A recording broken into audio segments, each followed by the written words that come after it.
just to fill everybody in that's listening, this podcast is going to be a little bit of everything, shit talking to serious conversations like we are with Mike right now, to just another day at Tops, I guess.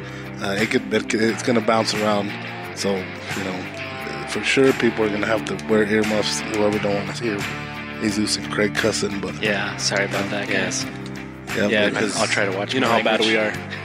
Terrible. Yeah, this. I'm rather surprised to hear any cussing coming from our choir boy, Jesus. Balance in everything, right? Oh yeah. Yep.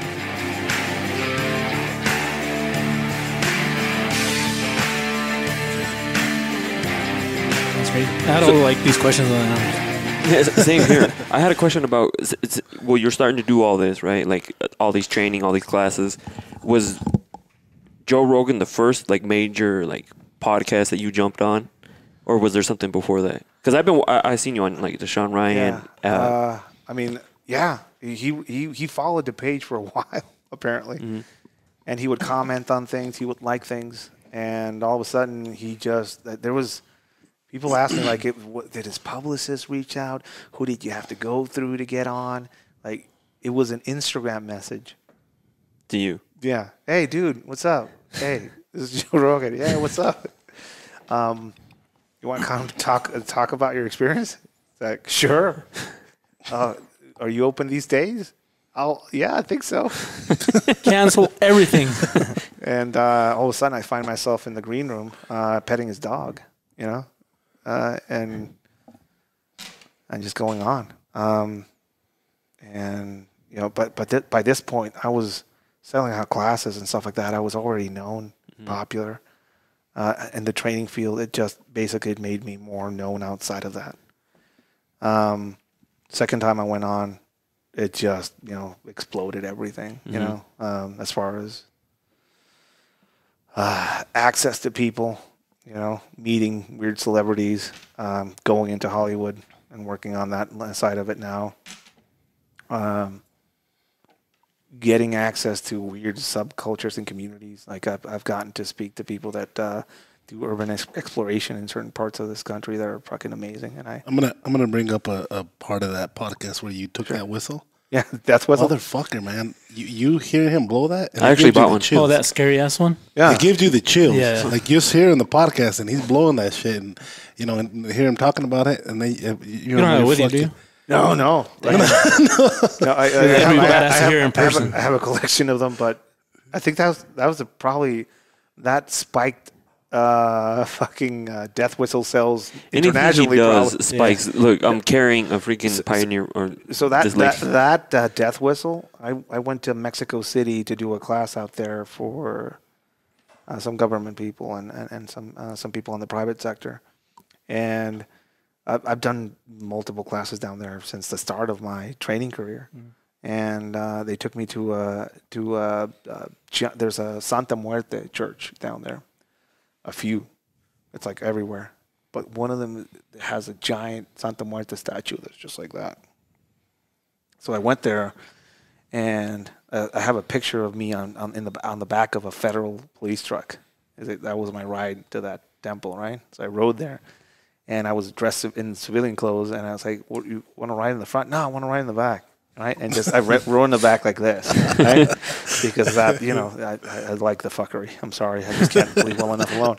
So when I got there, I jumped out of there, and there's some of the dudes that were putting candles in there walked down. It's like, yeah, like, what did you do? Nothing. I'm fine. It was that was my ride. How much did you pay them to let you go? It's like, oh yeah, it was, It's rough. It was rough, and but mind blowing. Some of these federal guys went in there and put candles on the Santa Muerte statue, and then these guys, drug dealers, were over here putting theirs on there. So it's a truce there. Anyways, one of the drug dealer guys that was doing their thing there came over and said, come inside, and there's a store there, and they had this death whistle, And he started explaining what the death whistles was, what it was about. And he just pulled you, not knowing you, just pulled you in. I you've seen me talk to people. Yeah. That's my nature, talking to people, just being open to shit. He saw my predicament, so in his mind, I was a criminal. He saw me getting out of it, so in his mind, I was capable, I guess. And he also saw my disorientation, so I wasn't a threat. So he just talked to me about, Santa Muerte.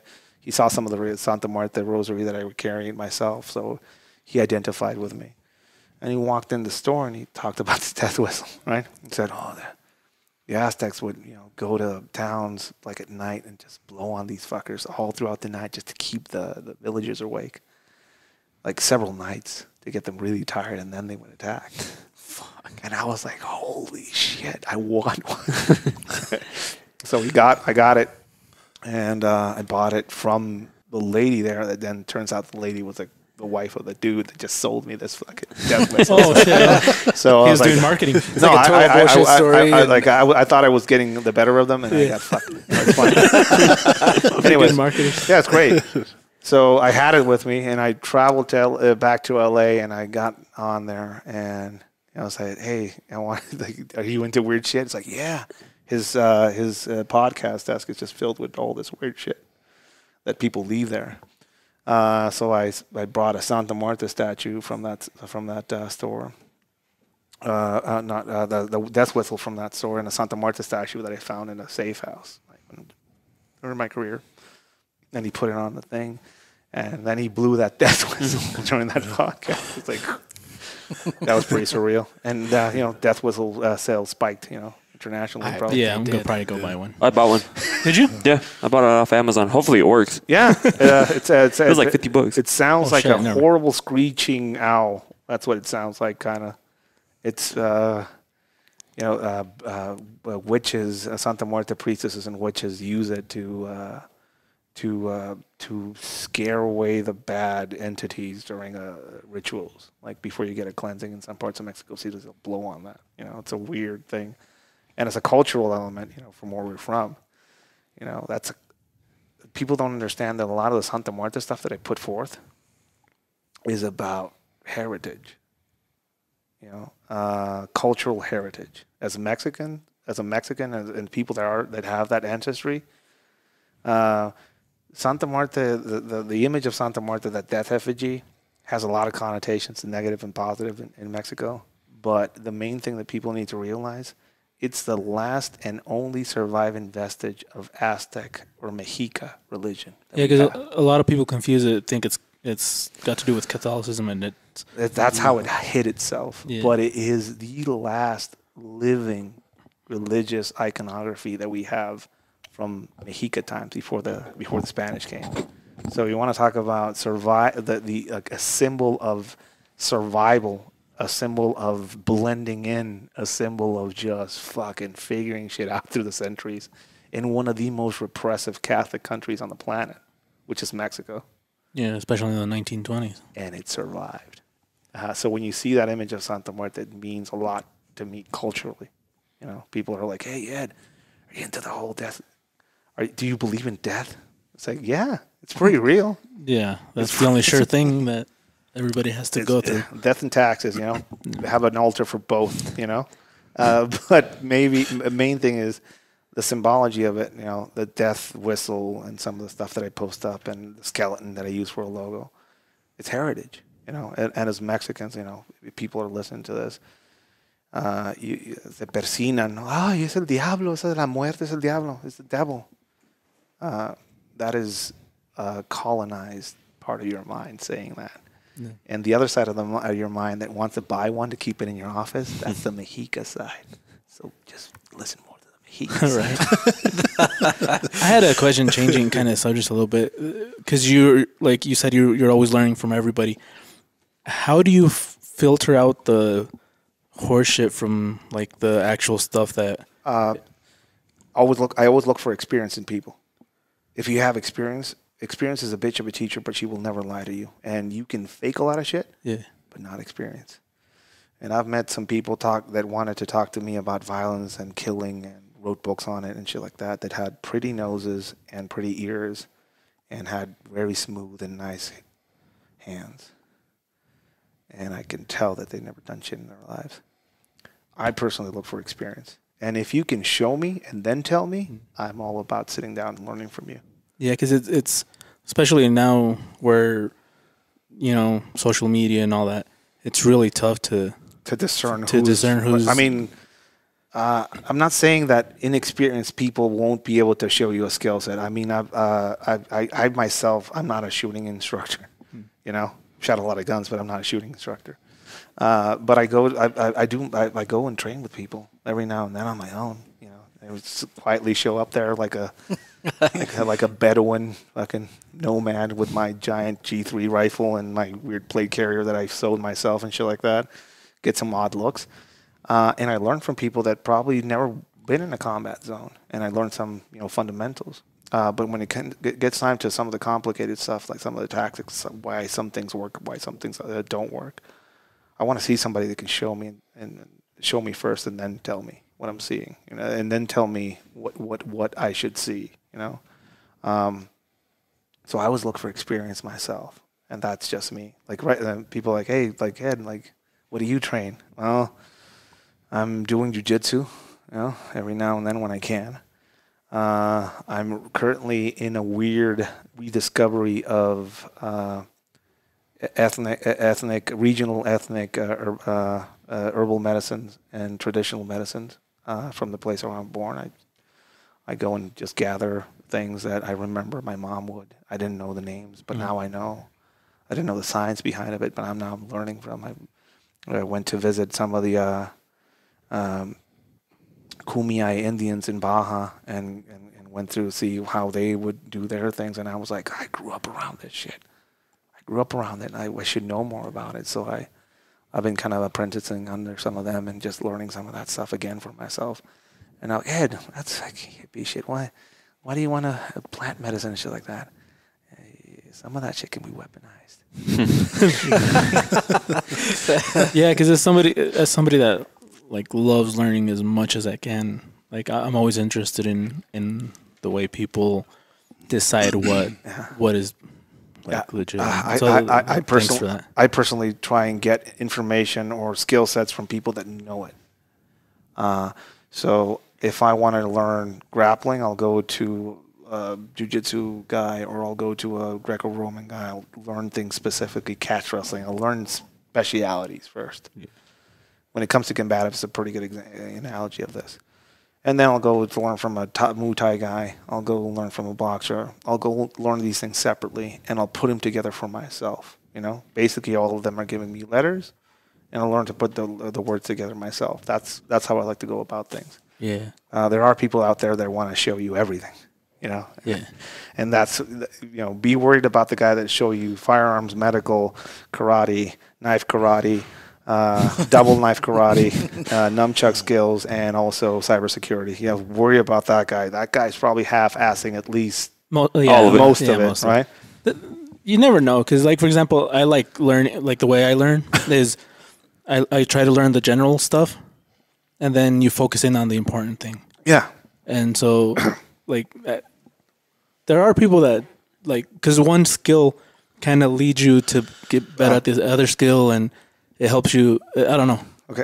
I get asked by government agencies questions every now and then, right? Mm-hmm.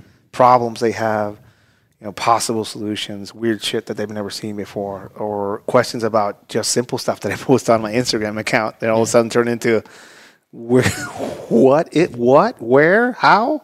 Because you're kind of turning into that guy. No, well, because now you got all these experiences now. At some point, I was asked a question about how to hide a chip for your phone. Right? That was a question. And I know this question was asked of other people. And everybody tried to come up with a solution. And these other people were millions of dollars worth of U.S. government training behind them. And smart guys. Some of them had, went to school after. They did the fucking, use that GI Bill. No. And I'm this fucking dude from Tijuana, And I came up with a solution.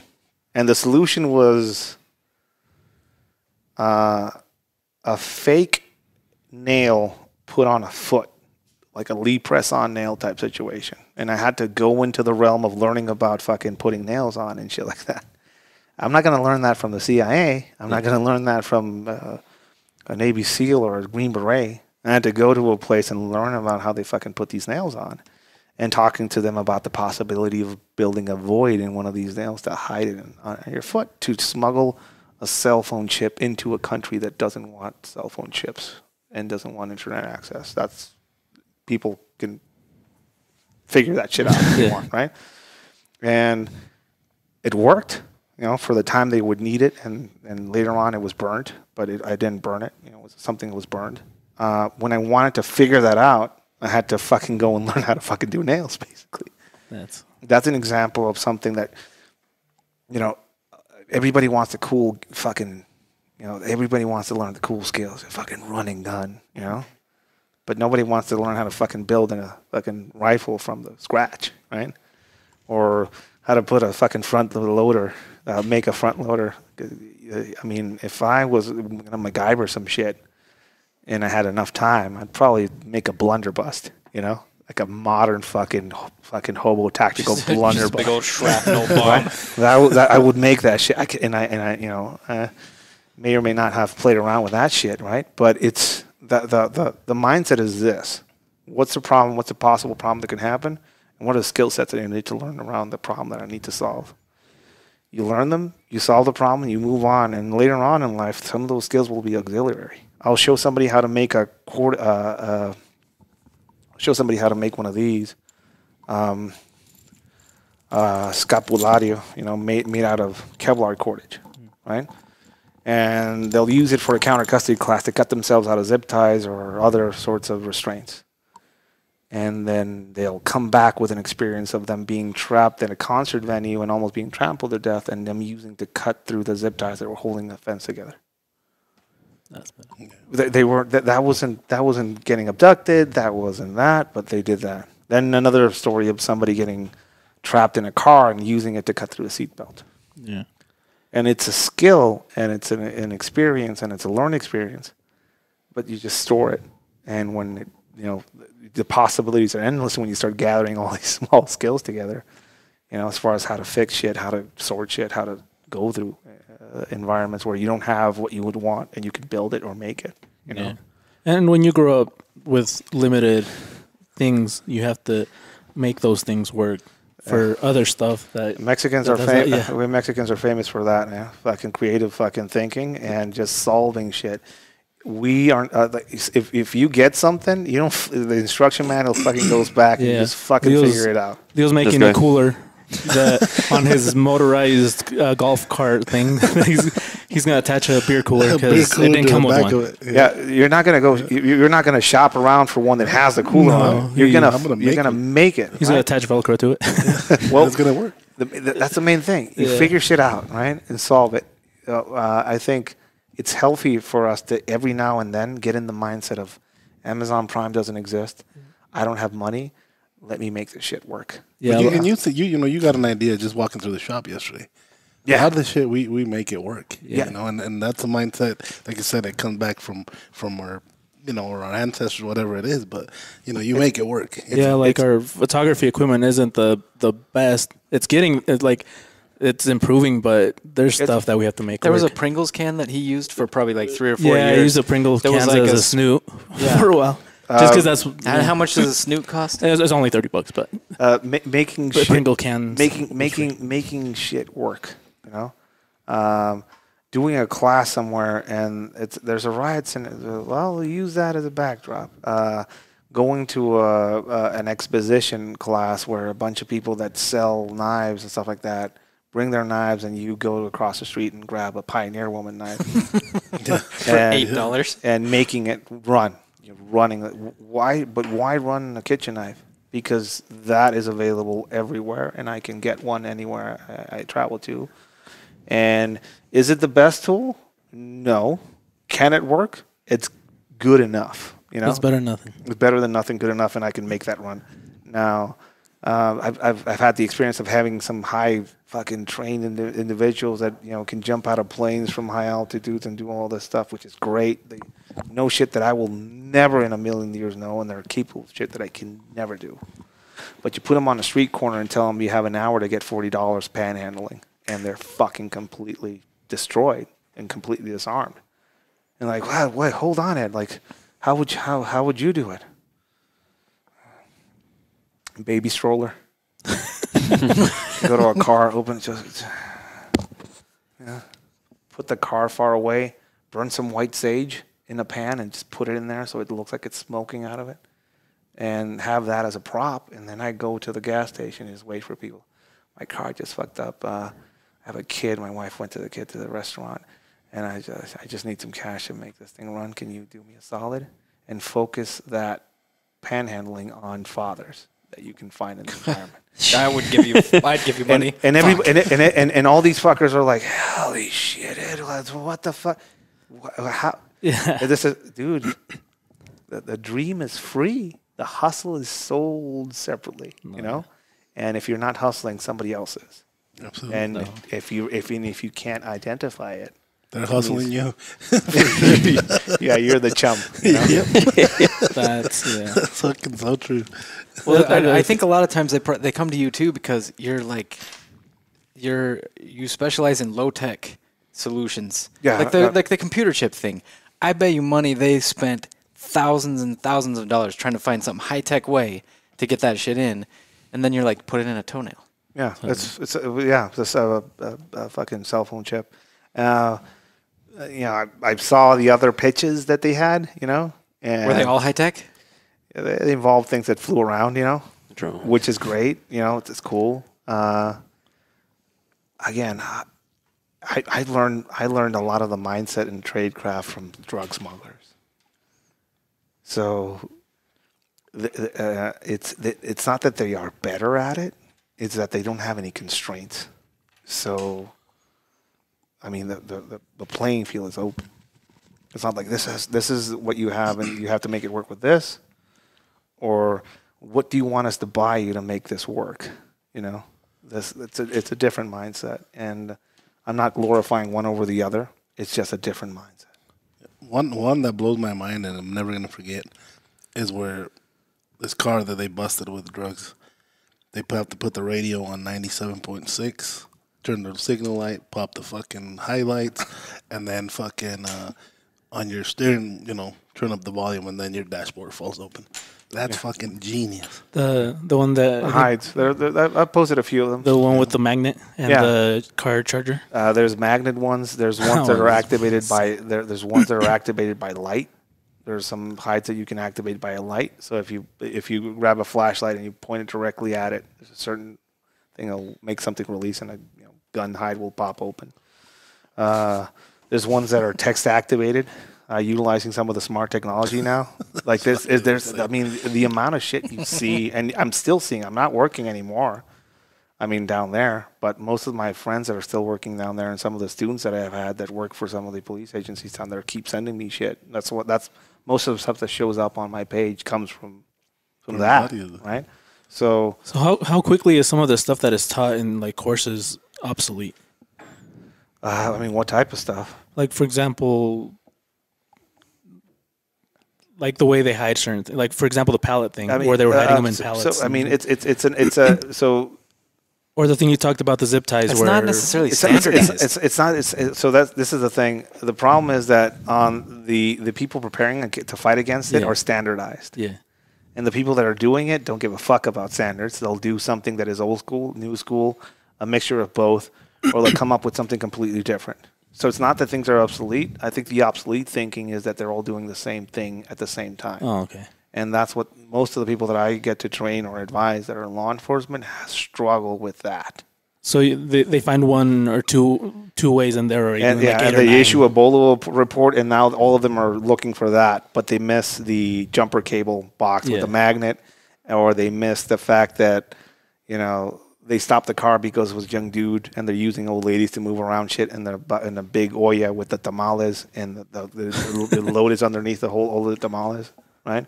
Or in a menudo fucking thing, and the fucking load is underneath that. And this is classic shit. And I told him, like, hey, Monday for menudo at this time of night, Yeah. And they're like, wait, what? No, that's like, oh, shit. Fucking bowler. Let's find these ladies, right? It's not snitching, but that's what they did, and where I'm from, that's how they would move. It's a mindset thing. It's the unexpected. If you're not accustomed to working in the unexpected and the uncomfortable and in the unknown, then when you go out there, you're gonna be fucking deaf, dumb, and blind. Yeah, it's like we went to the zoo like 2 weeks ago, and it was hot as shit. Like it was really hot, and there was a guy wearing a really heavy coat, and I'm like, something doesn't look right. I mean, he didn't do anything, but like there was something off about that, and that came from just like the stuff we've heard, and that was weird. Yeah. See a man that is completely shaven, smelling like jasmine, walking in the airport with one glove on and one naked hand on, and the gloved hand is holding on to a luggage. What does that tell you? I've never fought Islamic terrorists in my life, but I'll tell you that his body is prepared in an Islamic way for death, and he's probably wearing gloves to not get any static electricity to the device he's holding. But how would you know all of this shit? Yeah. Well, get some horrible browsing histories. Go talk to weird fucking people. Learn from other people that went through different conflicts than you did. It's not all about, training with somebody from Mexico. I always tell this to people. If in a year, all of your instructors that you train with have the same passport that you do, you're fucking up. There's some fucking giant hole in your mindset and training, right? So I try and make it a point to train with weird people. And my instructors are sometimes, it could be a guy in a range somewhere that went through some shit, or it could be a dude showing me modern hobo code and how to ride the rails here in the United States. But that guy's a fucking meth addict, but he knows shit that I don't. Yeah. And I just realized that I could travel economically across most of this country if I wanted to. How many of the crazy people that they get on YouTube like spouting weird stories, and how many of those are actually legit stories that they don't believe because they look goofy or they? Yeah, I don't know. It's got to be. It's the main bit of them. Yeah, the main thing is to go out there and fucking touch it, smell it. That's the main. People don't want to do that though. It's risky, and I get that. It is scary. It's fucking risky and scary. But some of the most valuable learning experience that I've had in the past 4 years have been of me going out there and risking shit, and swallowing my pride, swallowing what I think I knew, and taking a knee and learning from a dude that knows something by heart because that's what he is, that's what he did, that's what he does. And I grew up in a place where going into the uncomfortable was every day. So that's not an unknown to me. So I like going to the place like that. I know that a lot of people don't. If people want to get prepared, if people want to expose their kids to some of this type of stuff, as people type of stuff that relates to personal responsibility, survival, and just being a prepared individual, get them into community outreach programs. Get them into feeding at-risk people. Get them into Peace Corps. Is the Peace Corps still around? I'm not even sure. Ask them to travel. If they want to go, if they want to, grow up and without knowing what it's like outside of the confines of the continental United States, then they're gonna miss out on a lot. Basically, just go outside. That's the main thing I tell people. Just go outside. Start a conversation with weird people. You never know. Yeah. Take a risk. Go someplace where you don't know. Go to a place where nobody speaks your language. Figure shit out. Now, the world is unfriendly in some parts, but it's amazingly friendly in other parts. Yeah, like for me, going to Germany was the first time I traveled, not to Mexico or not to the U.S., but going to Germany and just trying to get food. And you're like, motherfucker. Trying to find eggs. Trying to find eggs. They're not in the refrigerated section. Fucking trying to find water. The water. Oh yeah, everything's carbonated. Yeah. Yeah, just regular water just to make weird, coffee. just little weird shit like that. Yeah, Well, we were trying to make coffee you open a with fucking carbonated box of water. eggs and there's fucking feathers all around. But a way you want to think about it is that was odd and an interesting, weird experience. Which you want to do again. But your normal, whatever line your normal was, You know, my normal is not going to places where nobody speaks my language. But now you've been there, you struggled. Your line of normal is now Shifted. over here. Absolutely. Yeah. Yep. So a way to think about it in your life is, where does my line of normal end, and do I want to keep it there? Try to cross it. People that come to a class with me, their line of normal. Have you ever been tied up with zip ties? Yes. Have you ever escaped from zip ties? Yes. Have you ever constructed all the tools you need to escape from zip ties and conventional restraints like handcuffs? Yes. Have you ever heard a weird donkey show in the middle of a fucking class? Yes. You know? Have you ever had to construct a weapon in less than 5 minutes that didn't cost you anything, smuggle it to a point of inspection, metal detectors, and then had the experience of stabbing through a pig torso, which simulates an actual human body? Yes. Their line of normal in those 2 days just fucking went light years beyond what most of the populace is. That's how you want to think about it, you know? Man, I love that. That's probably my favorite thing about you is that mindset. Yeah, I try to live it, software over hardware. not hardcore like you, but you know, with just the stuff that we do. And Software. that's Yeah, and I'm glad he brings that up. 'Cause Softcore, yeah. remember how I told you I want to travel to places that I don't know. Like I want to go see Brazil. I've been practicing I've been trying to learn Portuguese just because I want to go to Brazil and then talk to the locals and get to places where you wouldn't see. Like say you go as a tourist. Yeah. You go to the normal places that it's safe. It's everyone sees instead of going and actually seeing Brazil. Yeah, I mean, I travel like here. Shit for me is still exotic here in the U.S. when I travel. Go to Tennessee, like, what do you want to see? I want to go to a revival church. I want to go to see fucking dudes dancing with snakes. You know, and if you want to get there, like, are you Christian? No, I'm Catholic. Oh, so you're a Satanist, right? So most people would stop themselves right there, like, yeah, I'm out. But I was like, yeah, I'm probably, I was probably brainwashed. Like, okay, but I want to see if it. And then I went in there, like I was invited in. I accepted, the Holy Spirit and everything. And I wanted to see if the snakes were fucking legit, because I grew up around rattlesnakes. I ate rattlesnakes when I was a kid and shit like that. So I know what a venomous snake. I know what that is. And those are fucking real poisonous snakes. Those white boys are dancing around with. So, but how would I've gotten there if I didn't allow myself to just fucking dump my own shit, my own prejudices, my own? Oh, you're saying Catholics are Satanists? Which I don't know. Maybe I don't know. I don't know. I'm not a representative religion. They might be right. I don't know. But I want to see, so I'll fucking allow myself to go see. Some of the most rewarding travel experiences I've had have been just me letting go of my own bullshit and just realizing that it's not my place, it's not my space, and I'm here to learn.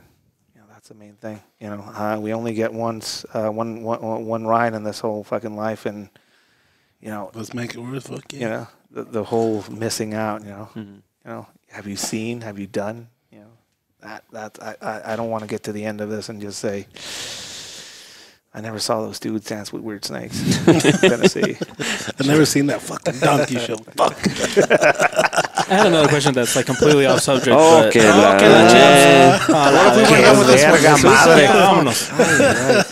Anyway, no. I'm sorry. It's just I can't let you go without me asking it. Why do you think we're done? I'm not done. I'm not done either. If you want to go home, go home. No, it's funny because I got a bunch of questions for my wife this time. I got like a bunch of questions for him, but I'm like sitting here like I was watching like the Joe Rogan podcast and like all the things that you've been on, especially like the Valuetainment. We like that one, and like I'm just hearing like he's right here, like actually talking to us about it. So like that's why I'm like, no, but I want to take advantage of the situation that he's here, because he might not come back. Hopefully he does, but I'm all about it. I'm thinking. Have you seen the places he travels? I'm thinking of moving out here. Like, it's chill as shit. Yeah, it's chill. I mean, we'll help you out. I've been trying to figure out why I'm constantly trying to catch on fire while I walk around here. I've been approached 3 times to hear the good news of the Lord Jesus Christ and letting go of my spirit, which is welcome. Which I mean, welcome. It's okay. It's so, but it's okay. You know, it's Yeah. fine. There's like 5 Uber drivers in the whole, town. It's great. You walked around the river, I'm assuming? I walked around the river. Walked past the temple. Fucking ducks there, people fishing. Like, what the fuck is Have you this? ever It's like augmented reality place? You should try becoming an Uber driver. There's a lot of experience you could gain from a few days. Yeah. That, if you want to be the ultimate combatant here in the U.S., go to work at a Waffle House. Oh shit! Yeah. The Waffle House is where you want to work if you want a real combat experience. Forget the law enforcement shit like that. Just go to work at a Waffle House in Atlanta at night. A few people out there will know that story. Every now and then I go. If there's a Waffle House, I have to go. Some of the best shit in the world happens at Waffle House past 3 in the morning. I don't want to hear a story now. We've been to Waffle Houses, but not at that time. Yeah, just It's always like in the morning. 6-ish. 6:30. The first Waffle House I went to was after Blade show in Atlanta at 3 in the morning with a guy, Micah McQueen. He's on Instagram. He's a world traveler, and he does a lot of classes on traveler safety and shit. He's a gypsy. He's a motherfucker's a gypsy. But he's like, hey, dude, you want to go hang out? So we hung out for a while, and then it turned into 3 in the morning, and we ended up at 3 in the morning at a Waffle House in Atlanta, listening to weird music, experiencing fights around us, and just figuring out the secrets of the universe there for a while. I bet that's true. We should have went to. Don't they use Waffle Houses to gauge how strong a hurricane's going to be? Yeah, the disaster areas. Disaster areas? If there's a Waffle House open, it means it's fine. Yeah. Legit? Yeah, legit. I've never heard that. Yeah, that's fucking insane. And even when you want employment there, like, can you fight is on the list of prerequisites. Probably. And seriously, some of those people are fucking geniuses. When they're fucking yelling out the order and they're like, okay, How do they keep that shit straight? I don't I've never fucking seen know. them make a mistake. No. We've been to several I Waffle tell you, Houses. I think Waffle House is like a weird pocket dimension of just weird super people. And people are cool It as is. fuck. It is. Yeah, I Right? mean, like you that have lady to. that served us, she's You cool have as to fuck. be there, or else you'll fucking. Yes. Convenience store people that work like at the night shifts in really dangerous areas. I mean, Uber drivers, taxi drivers back in the day when I was in charge and when I got in a command position and I got say into recruitment as far as people coming in to work with us. We get people from the military, get people from the police, we get people from others, but the taxi drivers, I've never went wrong when I got what did you do before this? I was a taxi driver, fucking hired. Why? These fuckers have been in fights probably. They fucking bribe people, so the social engineering is already on point. They know the roads, they know how to get places, they know how to fix the fucking car with duct tape and wire. They know how to get an eye on the road and on behind them because they're fucking watching the weirdo behind them. So these fuckers know. So when we'd bring people on like that, they were like, You're already graduated, motherfucker. You're already trained. It's funny how some of these weird, just jobs give you some skill sets that you don't know are important until later on. Yeah, that's why I say that there's certain things you learn that are valuable in other areas, just because there's a little similarity that'll help you out. Can I ask my question now? Yeah, go ahead. Dude, I told you to ask it. No, what are you? Because on that first Joe Rogan thing, you were talking about how some of the cartels are starting to diversify their portfolios using crypto. What are your thoughts about El Salvador making it its currency? I don't know. I mean, you're seeing it being consistently attacked by, like China that just kicked them out. Yeah. And it took a pretty big dive, and how some people are in it for the long run. I personally don't trust it myself, but He just rode the little wave up, and I think it's a wave, it's a wave. But again, I'm gonna cut this part out so it doesn't crash anymore. no, it's fine. I can't afford it to go down any further. I mean, I'm going to go sell it. Personally, foreign currencies. That's what I go for, and property myself. So if somebody would have I'm just going to put this one out there. If somebody would have invested a certain amount of money during a certain time around Brexit, invested in the sterling pound. they would be sitting on some money right now. You know, my friends went into crypto and I went into foreign currencies. That's all I'm gonna say, right? Yeah. You can do both, by the way. But just all of you out there. Yeah, but just do your homework, figure it out. Watch the news, analyze shit from all angles, and Yeah, it's just because you go back to that whole thing where you analyze stuff, and you hear the news about why crypto's this, it's bad this way, but you see what the people with money are doing. Yeah, and also not just people with money, but people that have to keep their shit liquid or have to be able to turn it liquid really fast. And we talk about long-term investments and shit like that. I mean, if people are investing in crypto with some sort of doomsday prepper mindset, no, you can't do that. But that's not it. But when you see short-term, when you see some companies using instead of having cash, they're putting it into that because cash is devaluing or whatever. The dollar is not what it used to be. Yeah. And the world is catching on to that, and people are moving away from it, but not completely. No. And like, for example, with my stuff, I try to just a little portion. Yeah. Enough to where if it does well, you do well, but not enough to where you're going to be broke. Metals, land, and if you want to get risky, foreign currencies. And if you're good at it, if you know what you're looking at, and if you have the eye and or just keep on track of the news in certain places where trends are going, you can get pretty good at it. Yeah, I'm not rich, but I did pretty well, and I didn't go for crypto. I went for foreign currency. Yeah, and see the thing with that is seeing the banks how much they hate it and all of a sudden they're starting to, well, maybe we'll put it on our balance sheets as well. And so you're like, you see the news and they're attacking it, but what they're actually doing is starting to get into it. So that's one of those things where you're like, the logic says, at least have a little bit. Sure.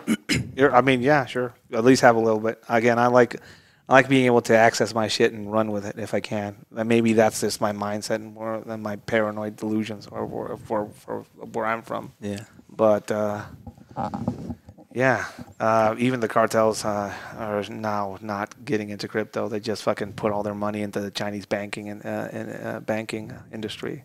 That's their thing. That's how you make money disappear, and that's how you keep your money. Yeah, because that's Chinese banking apps. That's how you do it. They went away from crypto and went into Chinese banking and went into metals. Really? Oh, that's interesting. I never. You have any follow-ups to that question? No, because I'm lost. So really? I'm just kidding. No, I'm not lost. No, you're not lost. A little bit. It's just that. Yeah. Okay. Well, we'll move on then. No, I'm serious. No, I think I'm good. Because I don't want him to keep crashing the fucking market. No, anymore. It's fine. Just cut this part out. He won't. He didn't. He says he loves crypto, and he's just like cut it. Invest it up. Invest in cryptos. There we go. Cryptos. There you go. Buy like an actual Bitcoin. The thing is, I wish think it's like this. Like a physical one. Yeah. You seen the ones on Amazon? They're like $5. Yeah. It was like, no, I have one. Look, I invested. Like this is dude. This is one of those things where like I wish I knew like so much more, so I could be like, defend it. But I know enough to see the kind of where it's going at the moment, but not enough to be like 100% behind it. I get to talk to a lot of people that have a lot of money, and they try and hire me to keep their money, safe and their investments, shit like that. And all these guys are fucking speculating in foreign currencies. All these guys are speculating in fucking property, and they're buying land, and they're buying fucking multi living arrangement housing, and they're taking advantage of bad situations in bad places where people are getting out, and they're going in before it gets good. They're going into neighborhoods that are being the start of gentrification. They can smell that before it gets there. That's where they put their money, and they put their money into the future. That's the thing that a lot of people struggle. They want their money now, their investment to be out now, and these fuckers are playing the long game. Oh, definitely. And if I don't know. I just go from what I see. Yeah, and then Forex is the biggest. Like, it's not even comparable to even stocks. Yeah, it's like trillions of dollars per day or something like that. It's insane. I don't know. It's a weird fucking thing. I don't know a lot about it, but I just go from what I see. Yeah. Which metals? I mean, gold is always a interesting kind of metal to kind of concentrate on. But I've heard palladium as another one that's being kind of utilized, and Platinum was what, like really good a few years back. platinum, silver, and also just realizing what the current trends are as far as mining and what gold and what silver materials that people are looking for. There's, I mean, gold and silver again, it's like just a place to sit with your stuff, you know. They're safe. They're safer because They're safe. And silver. But they're Yeah, man, he's sorry. That was Craig. Damn it. That was Actually, my fault. Sorry. Fucking Craig. I know. it's a weird place to work, by the way. I feel pretty at home here, so it's pretty familiar. Yeah. So you were saying about No, silver? I fucking forgot. No, Oh. just kidding. No, silver actually shot up big time. Yeah. So, what was it, like 2-3 years ago when gold was at a good level to buy? Fuck, silver was fucking free almost. Yeah. You know. It's just like, for example, you look back at the last 10 years, like stocks, they've like 30% per year return, and Bitcoin, not crypto in general, just Bitcoin, is like 200% return per year, and then gold is 2%. Yeah. So it's like, that's where I Yeah. look. I'm like, But it's how, safe. But how long can it sustain? You know, and what global repercussions it's going to have that China doesn't want it anymore. So there's always going to be a domino effect. People are going to follow suit. Yeah. Eventually, and if China doesn't want it in there, it means that their friends don't want it in there. And the way things are looking globally, China has more friends than the U.S. Right now, yeah. So, or even if they aren't overtly friends, you know, they may be under. John Cena went online and apologized to the Chinese government the for NBA saying, did as well. for saying that. For saying Taiwan was a country. Yeah. So Did he? maybe you guys are on the He went in on the verge to ban crypto here too. He apologized in Mandarin. But What if they say we won't work with any companies that support crypto? yeah. Well, ideally, it's supposed to be like unbannable. Yeah. Because Well, yeah. it's supposed to be like, for example, if you want to keep it safe, you take it off of any market, you put it into a cold storage, and it's yours. Yeah. Like you can travel anywhere with like But what millions if of dollars. What if the current international trends make it to everybody follow suit, and that's not allowed? We don't want that. And where's it'll tank. Yeah, and it already tanked a bit, A little, you know. only like 50-60%, but And what's next? You know, Yeah. is this a sign of something that is going to get worse in the future by the global leader in industry and manufacturing that is not the U.S.? yeah. You know, are we gonna take that as a dead canary, or are we gonna say we'll figure it out? It's fine. If I can, you know, Yeah, no, it's gonna endure long term. definitely don't go all in on Yeah. any one thing. Yeah, I know. And- I'm just saying. It doesn't look Probably long time term. to It sell doesn't look good. your crypto. Oh no, I'm not gonna sell my crypto. Speaking of crypto, I'll probably, I'm out. I'll probably keep buying. No, buy now. See, I'll probably keep buying, but We're gonna but doing, like you said, the research. But, Yeah, do your and research. that's why I ask you, like, how do you? do your research? Risk small. You know, risk small. Do your research. Yeah.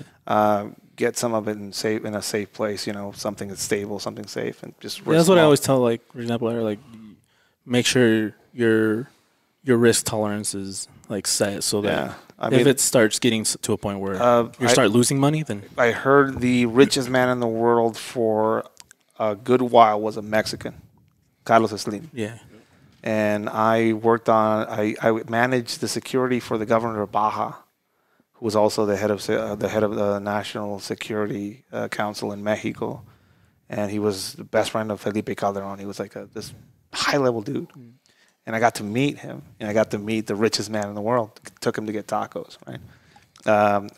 When we were working with the governor, right? But I got to meet him, and I got to hear him speak, and you know, the guy is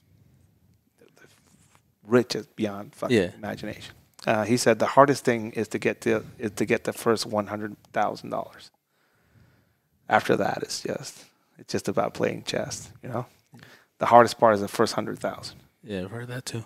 And once you get past that, figure shit out. And when the first 100,000 is to give you a stable platform and to give you enough to risk. Yeah. And again, you don't risk by seeing what other people are doing. You risk by seeing what other people are doing and then checking it, verifying it yourself, doing your own research, and figuring shit out and asking people that know. Exactly. And if I wanted to know about risk as far as currency somewhere, I'm not going to ask the guys that are speculating in it. Yeah. I'm going to ask the people that are being affected by people pulling their money from the euro because of how fucking Europe's going right now. I'm going to talk about people talking about the after effects of Brexit if and when it hit, and it did. Yeah.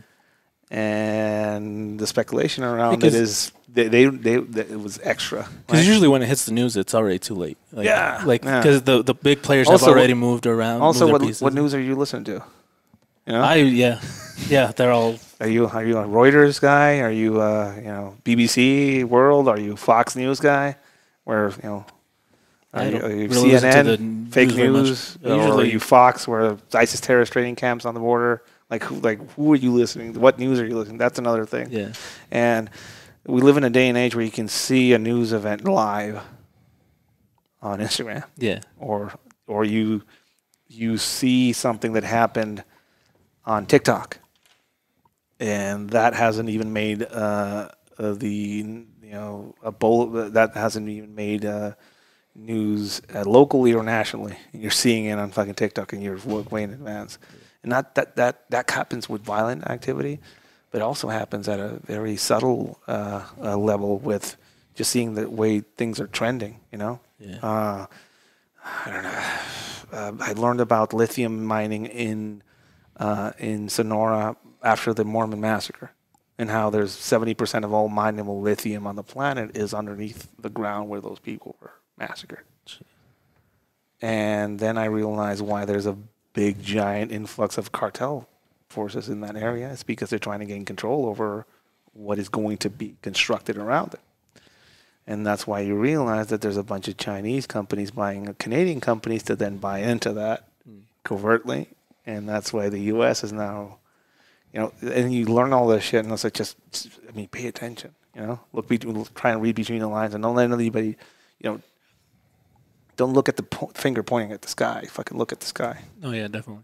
That's why I like looking at the charts more than anything, because they'll tell you exactly what's going on way before. Because you'll see like a giant dip, and then like an hour later you'll hear the news that something happened. So they make the news to, to cover like the event that already happened. Yeah. So like it's all happened already. If you don't learn about history, you're fucking condemned to repeat it. And we're very predictable as far as a society.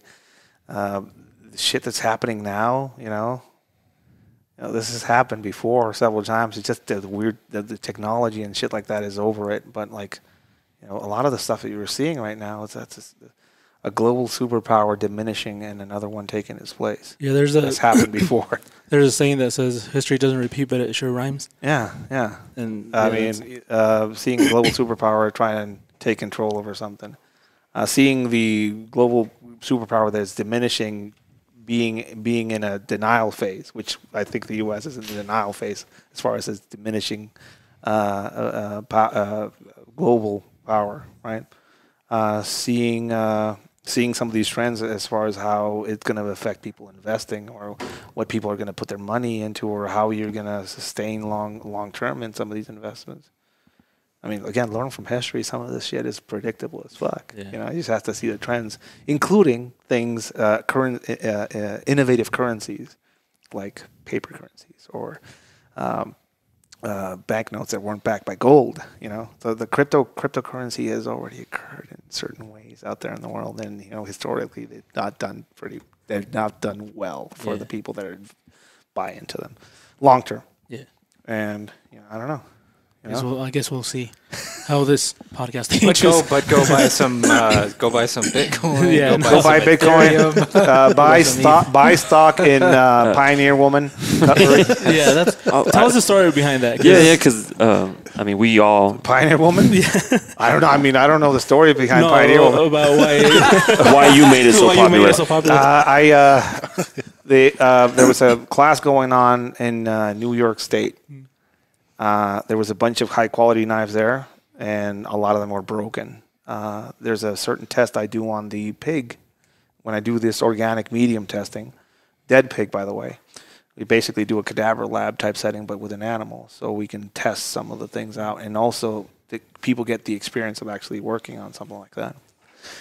Anyways, a bunch of broken tips, and I was like, Ed, like, what would you carry? And I was like, can we hold on? So went to a Walmart, went to the and usually I pick up an 80-cent Walmart special, right? It's a 80-cent black handled kitchen knife, AK-47 of the knife world. That thing has dropped more bodies in the world than any other knife in the world, right? But I was about to grab it, you know, and next to it was a Pioneer Woman knife, kind of like this one, but it had roses on the handle. Yeah. And the Mexican side of me was like, oh, you know, it's ornate, white-handled roses and shit like that. So it was $7. So I just grabbed that. And basically did the whole class with it. And everybody was like, what type of knife is that? Where can I buy one? And shit like that. I just posted a picture online of it, and it just went bonkers. People started, eBay prices on them shot up to like $60 for. Yeah, I think when I think Craig, the one that told me the story, and I just looked it up. Fucking eBay, fucking $85. Like sold out everywhere. Like, I mean, So I should have invested. I should have fucking taken my own advice and invested in that company. But you know, There you go. and now look, double. yeah, that's a spicy Pioneer Woman Yeah, knife with a top swedge. He made the tip a little bit more. What's it called? Tactical? Easier to break. He kind of ruined the. Nah, it's a dagger tip. You don't think it'll break? We'll see. we're gonna find out. This is the amazing thing about these classes. You don't need to ask me shit. We'll figure it try out. it. We're gonna figure it out. have. Yeah, there you go. We're gonna have a carcass here, and you can see if you know. Don't take my word for it. You know. Have you ever gotten someone who, you know how we have these people who make their knives and stuff, then they're like, oh, Yes, I made this knife. yes. And then they take it and it breaks. Yes. And they say there's something wrong with the class. Well, not that there's something wrong with the class, but they might have been something wrong with the steel, or there might have been something wrong with the grinding or the heating process or heat treat or stuff like that. I don't like burning people. I know people put their heart and soul into making stuff in the business. I don't like burning people like that. I usually don't do knife reviews, but I've seen everything perform, right? So, if you make something that's a weapon, and the tip breaks off the said knife weapon on the first stab on the animal, then there's something wrong with your weapon, right? Absolutely. But if you make a tool that you then use on the animal and fucking sustains and survives, I mean, that's amazing. So right? people listen to this podcast. If you see our fucking knife just bulk up for some reason, you know why? That's from this class. No. Fucking real thick. Yeah, like I've seen a lot of your knives come through the classes, and no tips breaking.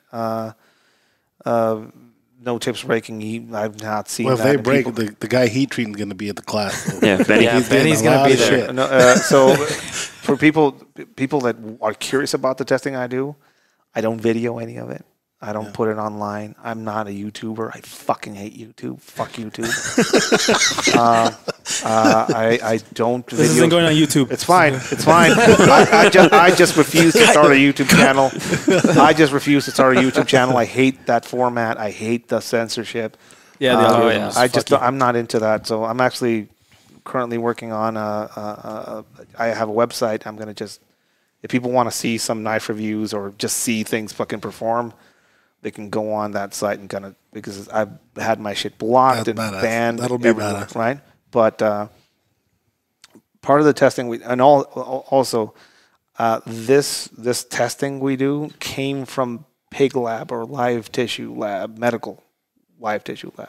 That's where it comes from. It doesn't come from me training with knife karate instructors in Japan or watching Bill the Butcher do his shit. I remember watching that movie and said, dude, fucking Bill turned the animal fucking right side up. That's how you would test the torso side of it. You won't fucking hang a pig with the head down to test it to the youth. No. You know? Anyways, we test the strength of the hand and grip, and we test the knife itself or the improvised object itself by stabbing it through the torso in the rib cage area. That's one test we do. Then we stab and twist to see if it snags. Then we have a processing cut on the back where we stab and hold it and just rip the whole thing out, see if it snags or breaks. Then we have stab testing on the joints, the upper joints in the animal and the top of the head to simulate stabbing into a dense part of the body.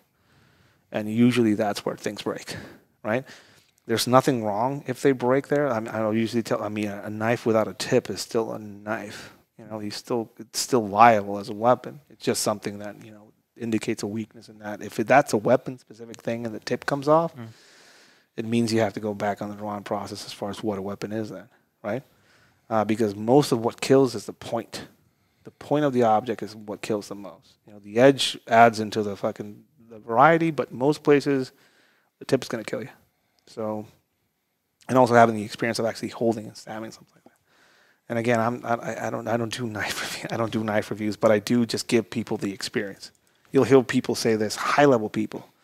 You have to grab the knife and orientate it sideways so it goes through the rib cage. That's the only way you can get through. Those people have never stabbed an animal before, or a person, or never worked meat. You can stab this like that sideways onto the rib cage, and you'll stab through the rib cage on a pig, which is denser than a human. Imagine what a human would be like, right? So there's certain things that people assume or think that are going to happen that don't. And what better to experience that in a training setting, just like you would buy a gun and go to a range and run it. If you buy a knife with the intent purposes of using it as a weapon, or if you want to know what objects are there that are tool-based that you can potentially use as a weapon, I'll give you that experience. And I won't tell you what to experience. I mean, I'll give you the experience. I'll step back. That's what I do. So how did you get, that story you told about your mom where she poked that dude in the chest and fucking back the fuck up, dude. Is that what got you into knives? Were you into knives before that? I learned from my mom early on to always carry a knife as a tool for everything. It's a pocket knife or just a knife. So I always carried a knife as a tool. That's culturally And then when I started skateboarding and being a punk rock kid and just fucking messing around and shit like that, that tool became into, you can also use it as a weapon if somebody tries to fuck with you, right? So that kind of shifted my mindset. Then later on, I went into the line of work that I did, and everybody was carrying around all these weird-ass fucking goofy knives. There was a dude that carried around a katana, a short katana, and his fucking plate carrier. There was another dude that would carry around like a dragon-handled fucking knife with ruby eyes and shit like that. So everybody was carrying around knives, but nobody knew what the fuck to do with them. And I carried around a Victorinox paring knife, like a bird's beak knife. I made the sheath out of cardboard and grip tape, and dental floss to tether it to my belt loop and stuff it down my pants. I could take my plate carrier off. I could take my leg holster off. I could take my backpack off. I could take my T-shirt off. I could take my everything off except my pants or my underwear, and I still have that knife because the knife is an essential item. And I've had people that I work with that lost their plate carriers and lost their knives and all that shit. So for me, it was just an essential item, like a keys, wallet, knife, lighter. That was the essential items. And then going into that high-risk situation and not having other things and seeing the value of a knife as a weapon and as a tool, Then just saying, hey, nobody knows how to use knives here proficiently as a weapon, so probably a good idea to find some training or get people to come and train our guys. I went around the block as far as trained with everybody that is anybody out there as far as knives and edge weapons and shit like that, only to realize that I knew most of what I needed to know about knives as weapons from experiencing it and seeing it in real life and growing up on a pig farm and going through medical training, live tissue, trauma medical training. Realistically, that's most of what you need. The whole in 5 years, and if you buy this 8 DVD set, and if you go through this training program, you will be proficient at killing somebody is complete bullshit. Most of the people sitting in a prison cell right now because they killed somebody didn't go to knife karate school. And probably most of them are using a Pioneer Woman knife or something of that nature. So it was just a weird realization that this is, it doesn't take a lot. And you guys are going to go through the training tomorrow and on Sunday, and you'll see a bunch of videos of people getting killed with a single stab. And when you see that stab, and I usually show, that's what I show. I show how that works, how to accelerate the effects of it, and people are like, Dad, that's fucking horrible. Why would you show that? Well, when you go to a range, you go center mass when you shoot, right? Yeah. Center mass a fucker. Stab him a few times right here and punch him in the wound a few times to accelerate the bleed time, and that fucker's going to drop. Or or do you want me to show you something fancy that's going to take you like 5 years to learn or to flow with so you look cool on Instagram? Like, what are you here for, right? So that's usually a question that I get. And if you haven't been through the training, you won't know what it is specifically until, people think it's like a whole fucking cabal of weird skills as far as knives. And you kind of come out here and fucking throw knives and fucking do nunchuck knives and shit like that. Most people just come out and are like, holy shit, these are dangerous. Probably don't get near those. I want one. Yeah. And if I have to use one, I know what to do with it. And if I have to use one and carry one in places where I'm not allowed to, I know how to do it anyway. And if I can have this, I can make something like it that will function almost the same. That's a mindset. Yeah, it's going to be a badass class. He just dropped the mic. I think it. Yeah, That's what it sounds like. Pioneer woman. Pioneer woman. I think it was you that posted just one of the most simple videos. Two guys arguing in like a. I don't know if it was a bus station or an airport or something. Two guys arguing, and you can see the one guy not realizing how pissed off the other guy was. Yeah, and then he just grabs a screwdriver. Yeah, electric. It's from the Ukraine. I actually show that in the presentation. Oh shit! Okay. So sorry. It's fine. Spoiler It's fine. alert. No, it's fine. No, he spoiled that. I don't want to go. It's an electric screwdriver about that long, and the handle. It goes twice inside of the chest cavity. Yep. Now, to people seeing it, they'll see this, and the guy's like, it almost immediately just drops Just unconscious. falls forward right on And they're his like, face. what? But how? He but just punched him there or something. it looks like it's being punched, but what you're actually seeing is a mixture of chest decompression massages basically going on. It's a cardiac massage. The individual stabbing him is experienced, and he's not stabbing him with the point. He's ramming his fist and stabbing through him. That is called an accelerator. If you want a stab to be affected, if you want a stab like that to have an effect, you will stab through the individual. You won't stab the individual. And he knows this. He's a murderer. The back of the seat and his position with his back to the seat aids in the effect of the stab. So it's basically chest compressions every time he's getting stabbed, which accelerates the effect. He's also getting stabbed up high on the heart and in the middle of the heart, which are very important parts of the heart that keep it functioning. Once that object it's a thin, long pointed object that doesn't snag, so it's just going. Once those holes are made, the effects are cascading. Now, you can have that stab happen in the middle of an emergency room, And you're still dead. and you're still dead. And it's a screwdriver. Fuck. One thing that people, if you notice that video, as soon as the individual gets stabbed, has his shoulders past his knees, the effects are almost, it accelerates it. That's why in certain criminal cultures that related to knives, they'll grab the back of your head and push you forward as they stab in, because it changes the internal pressure. So if you do this, you can feel the change of pressure in your chest. Now put a hole in there. It just made things worse. Holy shit. And finally, at the end of the stabbing, instead of grabbing the stabbing implement and putting it back in his bag or stuffing it, he dumps it into the victim's bag.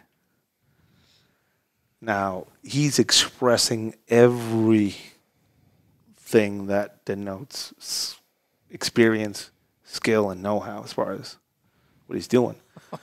There's a filter I go through when it comes to tools that you might have with you in places where you're not allowed to. Is it accessible? Can you get to it? And this goes like the whole gamut. Can you get to it? Or can you have this knife here? Can you get to this knife? Is it in my bag? Is it at the store? I have to go buy it, or am I not allowed to have this? So can you get to it? Or do I have it on my person, but I have it behind me, like stuff in my bag, because I want to be like a tracker? But then I get on my ass on the ground, and I can't get to it. Or I have it underneath my shirt, and I have to put my hands and just basically get bound up when I try and get the knife. So can you get to it when you need it? That means both hands. That means under duress. That passes that. Whatever you choose, can you get to it? Permanence. Is it going to be on you when you need it? Can you get into a full grappling session with it on and not lose it? Think about that, right? Or are you going to have to go through multiple points of inspection where that might get found and it's going to be more trouble than it's worth carrying? That might shift what you select. Access, permanence, concealability. Is it hidden? Is it truly hidden? I'm going to stuff it down my pants. You want to know why I use dental floss to tether my old sheet to my pants? Dental floss has enough tension to keep the sheath when I pull it out, but enough weakness to rip the whole thing off in case I have to dump the knife. Because that was sometimes a thing you had to do. Yeah, you can't use paracord because that fucking your pants are coming off with it. So detachment. If you're actually going to carry a weapon in a place that is non-permissive, and I am the non-permissive guy apparently, so if you're going to carry a weapon in a non-permissive environment, be that you go to a country where you're not too safe there, but you want to experience life and you want to get the best out of it, and you don't want people to tell you can't go somewhere because it's dangerous, and you're a true fucking American, and you have the balls, and land of the free, home of the brave, and fucking bald eagles flying above you and shit like that. And usually those people are the first one to tell you, I just won't go to Mexico. Which is fucking great. Which is beautiful. You go to their page, all these fucking guns and shit like that, and fucking eagle. Just a shithole country. Just go to Mexico. Anyway, and you're there, and you're not allowed to carry some shit. You want to have something you can ditch, And who do you learn that shit from? You're not going to learn from a Navy SEAL. You're not going to learn that shit from a Green Beret or a Sifu or a guy that went through multiple layers of Filipino training. They might know some of it, but realistically, that's hood rat shit. You go to the hood, you learn that shit. You go to the people that actually experience it on a daily basis, and when you see how they do their shit or how we do our shit, it's simple. And it's simple for the simple fact that, do you think we had enough time to go to weekly knife training drills? Probably not. Yeah, I'm gonna go with no. Do you think we had enough time to we're gonna shop around for the best combat knife out there? No. It was like process a pig for carnitas, and it's still good. Fucking Pioneer Woman knife, it's processed carnitas, still good, huh? Okay, just wipe it off, Still good. Guess I'll fucking carry this, I guess, Just wrap it on your t-shirt. When you need it, there it goes. Shit. Oh shit. And if you thought that was ninja, my mom showed me how to do that shit, so it's not that ninja. Fuck. But again, mindset. Not being allowed to, not being able to, two completely different things. Most criminals have taken that red pill long ago. Freedom-loving Americans, need to realize that red pill applies to us as well. I can take that red pill too. Not being allowed to, not being able to. Two completely different things. It's not about glorifying or emulating criminal activity and behavior. It's about recognizing and reflecting it. Reflections are usually, your left is your right in a reflection. That's, when you see something you're afraid of, fucking reflect it. Your left is your right. Learn about it so you can recognize it in others. Or else you're just fucking blind. Damn. Pioneer Woman knives. Like left us all speechless. Walmart Pioneer Woman knives. I had a question. Cause if she invites you for cookies, will you go?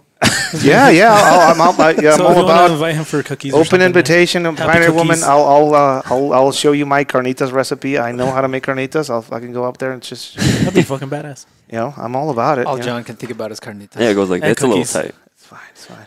So my question was like, how everyone has that fight or flight.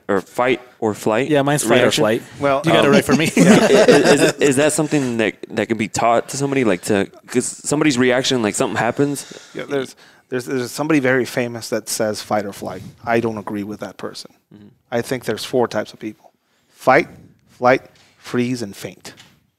Shit. Those are the 4 types of people. 3 of those.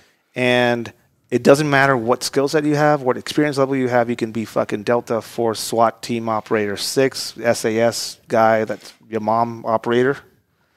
And you can get from fight to freeze and faint really quickly. And it's usually because of trauma, experience, or your body just gives out. So as far as what type are you? I mean, that's usually experience-based. I'm flight and faint because I can't run very fast. And I'll probably get tired real quick and do you have anybody you care about? Yes. Do you think you're going to faint if that person is in jeopardy? Honestly? Yeah. No, probably not. Most of your being is going to come active. Yeah. Now, you might have some sort of pre-existing condition where you might have to freeze a bit. Usually, freezing is related to your lack of a file folder. What does that mean? So if chupacabras would just break through the roof right now, land on top of the table, and take out his chupacabras thing, I push Edgar into and start peeing everybody, and like just peeing around this room, shit. nobody would do a damn thing about it. That's true. We would all go into freeze. Why? Because we've never We seen never a seen chupacabra. chupacabras. We didn't know he had a chupacabra thing, and we're like, whoa. Is he a threat? He's not. So And why is he pissing on us? Yeah. What's So Why going does on? his chupacabra dick look like that? That goes back to the whole. My normal is way ahead of your normal. Yeah. So I've experienced that in training. I've experienced that in real life. Maybe not a chupacabras, maybe, but things related to Somebody violence. peeing. Things related to Yeah. violence. Things related to people bleeding out. People having a limb blown off by a round. People being tied up. That is in my. I have a file folder for that. Okay. And if you don't have one, seek out training where it gives you a file folder so you can compare the experience in real life too. Most people that freeze is because they don't have a file folder. All of a sudden they're like, they car crash. Everybody's fine. Yeah. They look back and their 12-year-old has a cut on the leg and it's bleeding profusely. Oh my God! They're going to denial. They freeze. They all of a sudden all the medical equipment they have in the back of their truck just fucking flies all over the fucking place. A side note: if you don't carry a fucking burner phone, track phone, or cell phone in your medical equipment in the United States, you're a fucking idiot. Buy a tracker phone. If you have a tourniquet, if you have a packing wound, put a cell phone in there because most likely 911 services are going to do more than you can. And sometimes you lose your phone in a fucking accident and shit like that. So carry a fucking burner phone in there. Even without a chip, that thing will fucking access emergency services. Why a burner phone? Because they start really quickly because they don't have a lot of bullshit on them. That's just a side note for that shit. That's right? actually smart. Anyways. I didn't think that. Fucking go into this crash. Holy shit! You have nothing to compare that experience with. So if you don't have any training, if you've never been high pressure tested, as far as applying a tourniquet, as far as realizing if the tourniquet is to be applied or not, You're just there waiting for somebody to do something. Yeah. Again, your normal has to be different. Has to be. So you got to keep expanded. pushing that normal. Yeah, it's like that one lady that a bear was attacking her dogs, Yeah. and she ran out and pushed pushed pushed it off the wall? Push that bear off the wall. That's a new normal for her. That's a new like her experience. If somebody asks her like, "Are you willing to fight a fucking bear for your babies?" which were dogs, and again, people were laughing at that or were saying, "Oh, that poor bear."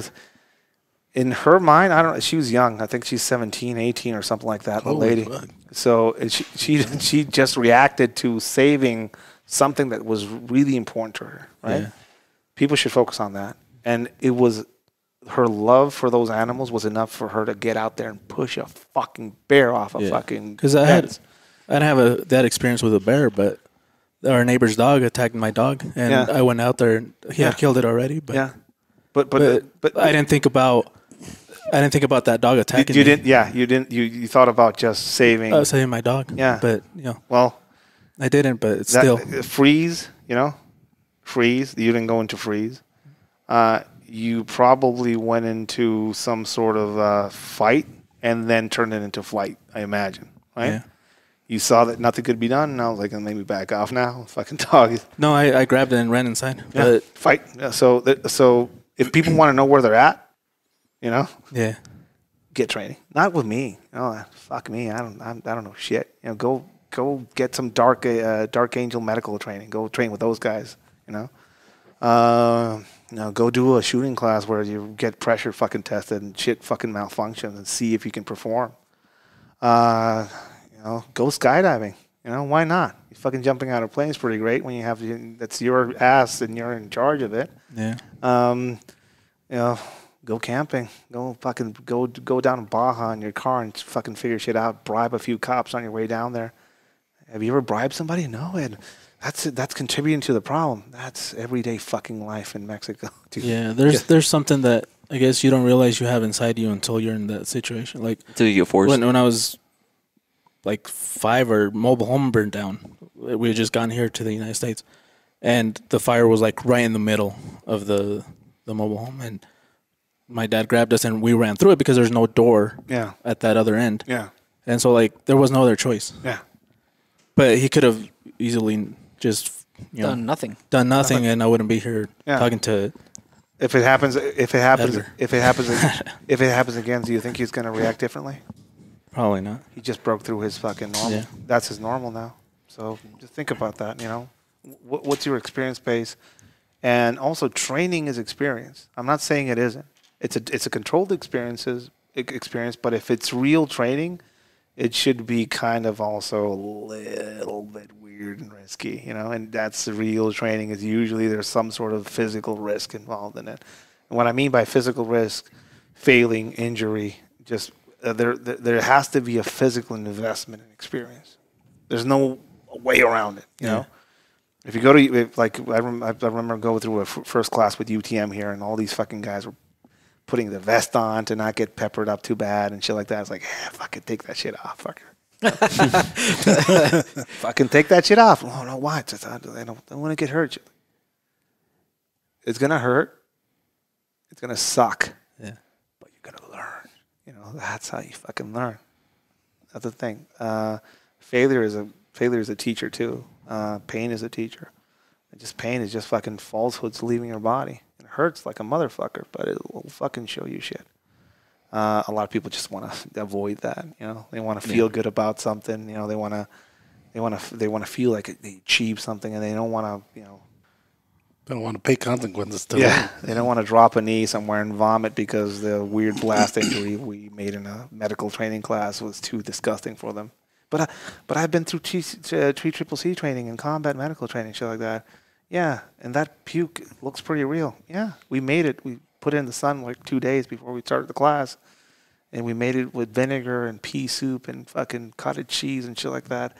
And like they're trying to fix a bleeding wound that we've simulated, and all of a sudden, like a bystander was like, "Oh my god!" Bleh.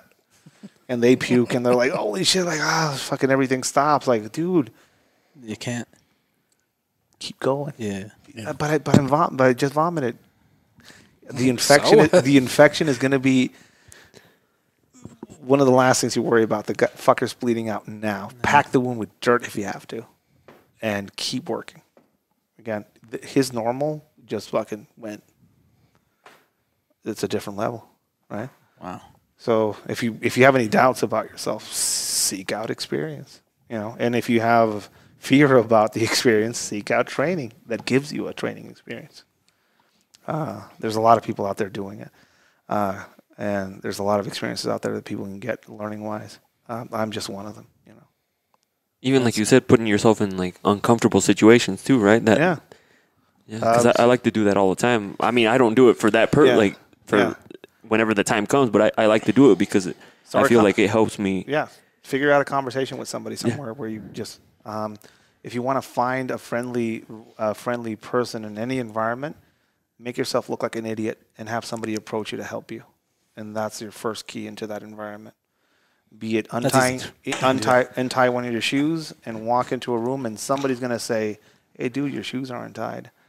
You're going to say, thank you for that. I'm fucking struggling today with this shit. And that's the key into that environment. That's the start. So that's you the always question making friends? Remember, I always ask, how do you get... Yeah, he fucks up all the time. But see, that's the question I ask somebody. Like, because I'm horrible with the how's the weather? Small talk. I'm horrible with small talk. Well, so I'd rather not talk. Then get a prop. And so... Get a prop. Because that's even weirder. So get a prop. Get a dog. Start conversations around your dog. Wear a T-shirt that is very specific to something that is locally very important, and have somebody start a conversation with that. If anybody's traveling to Mexico, research what the local soccer team is, and buy a soccer team jersey before you travel there. Wear that shit, and get ready to get free beers. Really? As a gringo down there, because you can get a prop. If you're not good with the social engineering skills, get a prop. Yeah. And one will lead you to the other. Yeah, because I'm okay with talking to somebody once I get past that barrier of what's that stupid small talk. So one thing is that most people are not going to be open to talking to random strangers. Yeah. But some are. Yeah. And I'm good at that shit. One way you can disarm somebody is to convince them that they started the conversation.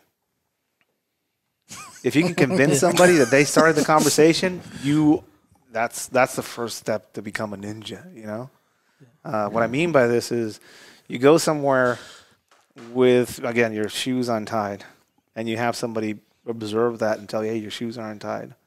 And that was purposeful. Yeah.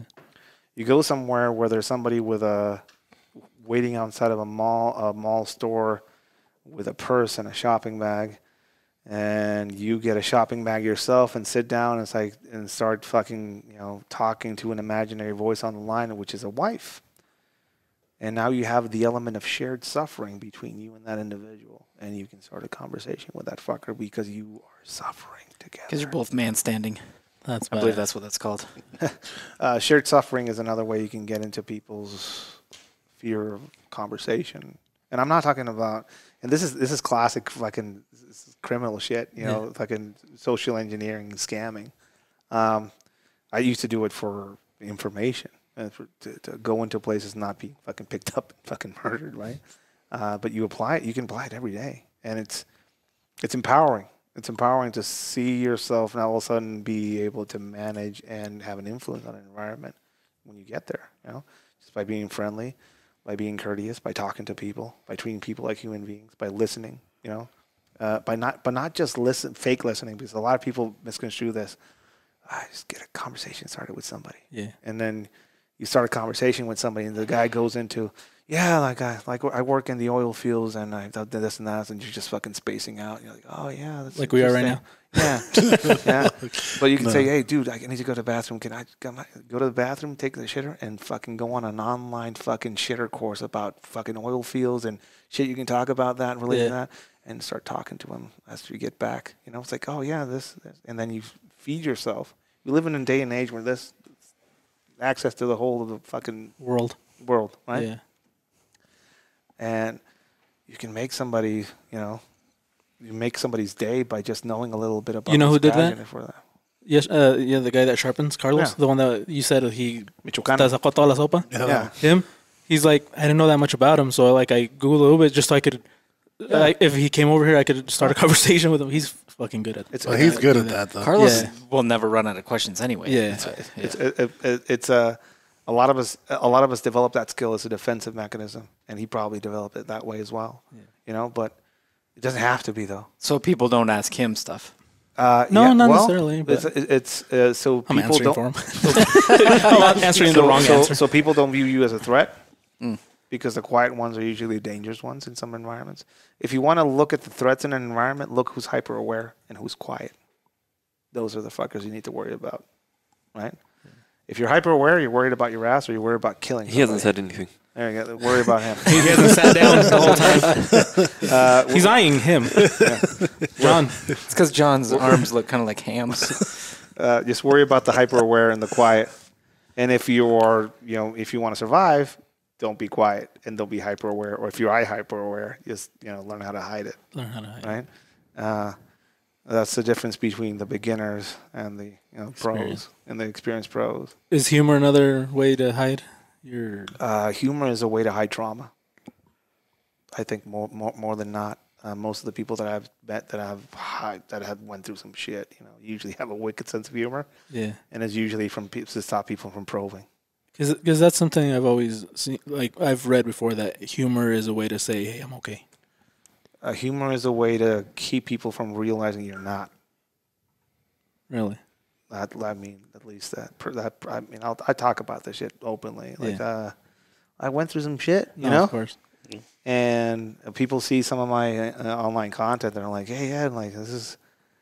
I mean, you make me cry in one post and make me just fucking cry laughing in another. Like, what's that's amazing, but it's also kind of like what the fuck? And I'm like, well, I mean, that's my coping mechanism in a lot of ways. Yeah, and when I say that humor is a way of saying that you're okay, what I mean is when you laugh, that laughter is the way of saying, I'm okay, like something bad didn't happen right now. Well, I'd say no. I'd say, I'm being funny. Look at this shit. Yeah. Please don't probe any further because I'm not okay. That's what I think as far as how humor relates to people kind of in the similar background that I went to, or people that go into that. Again, some funny motherfuckers. And then you get down to it, and when they're alone somewhere, breaking the mirror with their forehead and just repeating to themselves and fucking sitting on the toilet that they're pieces of shit and they shouldn't survive what they survived. Humor is a defensive mechanism from people getting too close or probing, mostly is what I've seen. It is a coping mechanism for some people, I guess. But personally, for me, it's more of over, like a misdirection, look over here, but don't probe any deeper. For me, it's a nervousness kind of thing. Yeah. So the more nervous I am, I guess the more hilarious I am. Yeah. I mean, again, it's to you, it's a more of a boundary, which is fine, Does this help you? Like What, sitting down talking and talking about it? Yeah. Because you do it a lot, so. So I'll say this. People that are in my field are worried about clearances, keeping security clearances, being able to keep their credentials, being able to carry firearms in law enforcement capacity. People that work for the military, worked for the military, or work under contract with other security companies now, and they want to keep that safe. So talking about their fucking emotional distress, PTSD, substance abuse issues, medical marijuana, use of psychotropics like fucking mushrooms and shit like that to treat some of their symptoms. It's not something they would talk about, But I can't get clearance ever because of where I was born and what I did for work. So that's not going to be an option for me. So I don't give a fuck about that. So I can talk about some of these things openly. It's a very personal subject sometimes, but I write every now and then these things I call fever dreams on my Instagram account. And what they are my therapy diary book that I have. They are me working through memories that I have or experience that I went through and trying to process them and just try and get some good out of it or just to realize what the fuck happened, Some of them involve me talking to other people in my past and seeing how they went down or how they went through their shit. And some of them involved me talking about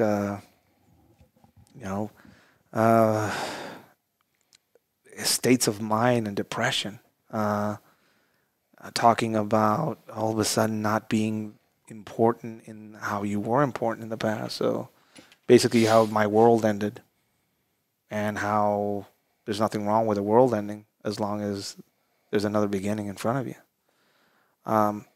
Mental issues and fucking post-traumatic stress and TBI and all that shit. People talk about it now more and more, but not a lot of people talk about how it actually feels like or how it fucking affects you.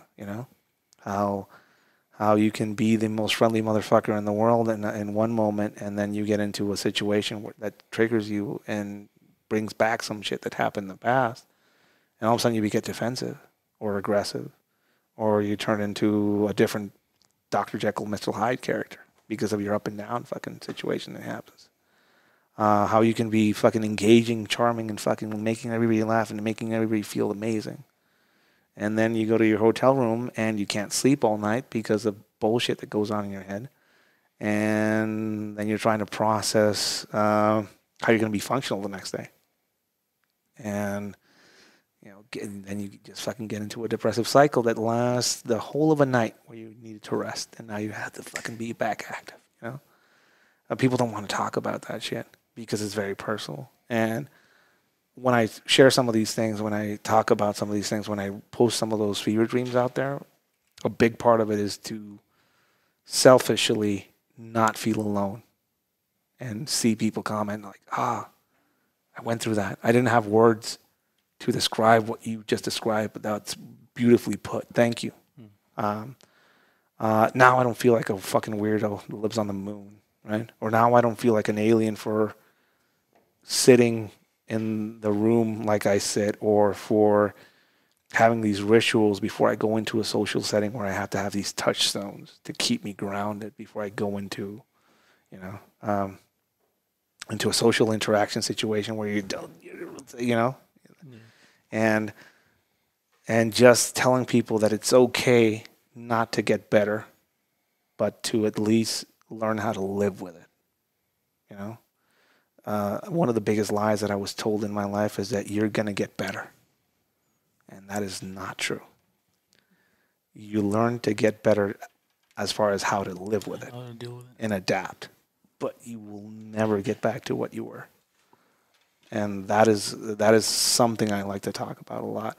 And again, it's taboo. I get a lot of shit for all the shit I talk about already, and that's just adding to the fire. And again, I guess that's a lot of my afterlife is going to be just dedicated to shit starting, and I'm good with that, Do you ever plan on, because I know you don't go into detail a lot about what you talk about. Yeah. Do you ever plan on sitting down and just writing a book about it and before? There's a book already done, and I just main thing I want to do is not have it be like what people expect. People are expecting a skills book or a trade craft book or a book on my exploits and shit like that. Fuck that. No. If you want to learn about that, listen to any podcast that I've been on talking about some of that experience. Come to a class, I'll show you. The book I'm working on is specifically related to some of the afterlife, post-traumatic shit that I kind of going through and went through. And it's going to be a book about just, some of those fever dreams collected, organized chronologically as far as my background. Share some of the tradecraft shit that I've learned through those stories. And I'm basically working on it's going to be a poetry book. It's going to be a poetry book with fieldcraft shit in it. God damn, that's going to be awesome. Do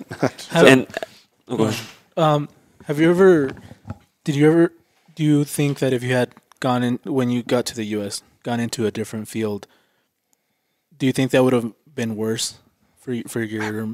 I've got offers.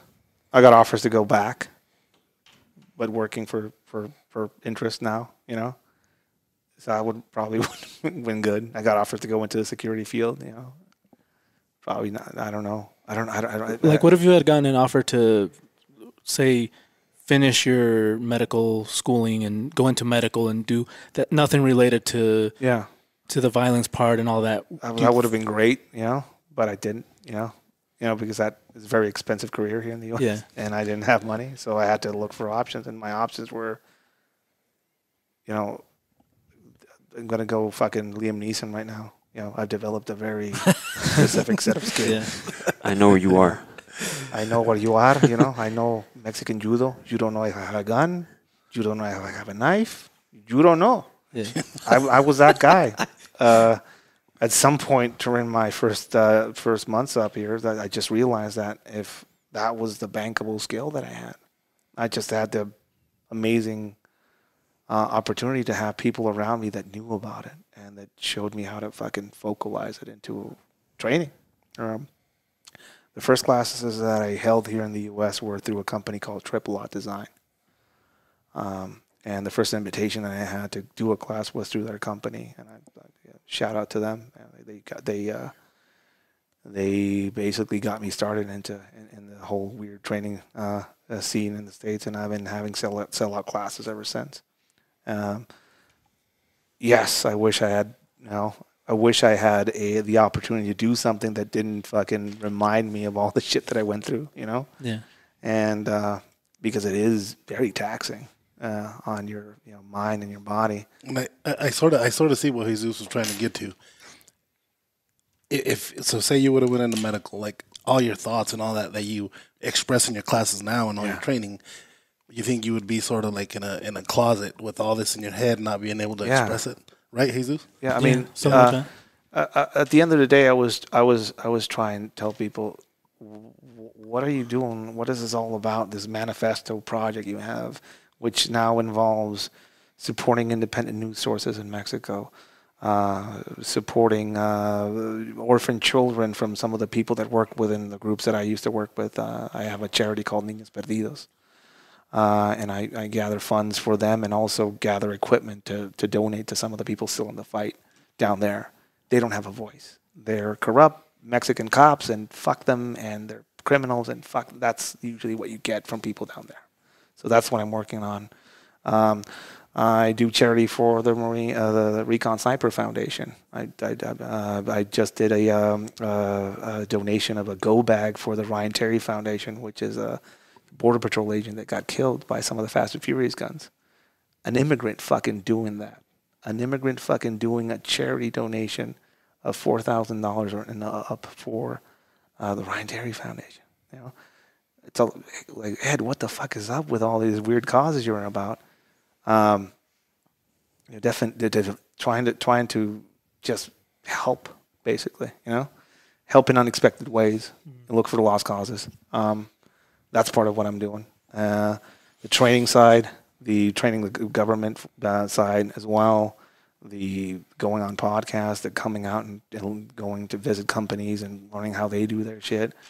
The merch side of it, I fucking sell merchandise now, which is weird for me. I'm like, it's hard. That's a weird kind of thing to go, and that's its own thing now. That's its own part. Sneak Reaper Industries, that's its own company. That's doing its own thing now. On the training side, just going out and training across the country, legit, I don't have to do this that often. But if I didn't do this, I would lose my mind, in a room somewhere. Part of the question. And in the end, like, what am I after? I am trying to give some sort of value, and I'm trying to make my experience worth it.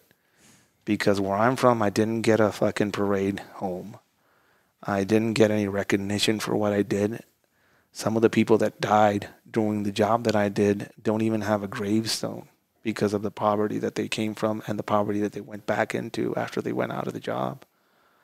And some of the kids are growing up in houses with church floors, and I don't think that's fair. So motivation is that. Trying to make it worth it and trying to give a voice to some of these people and trying to create some semblance of an afterlife for myself, And if I didn't do that, then I would be fucking stuck in a room somewhere, just fucking going batshit crazy, Yeah, that's insane. Jeez.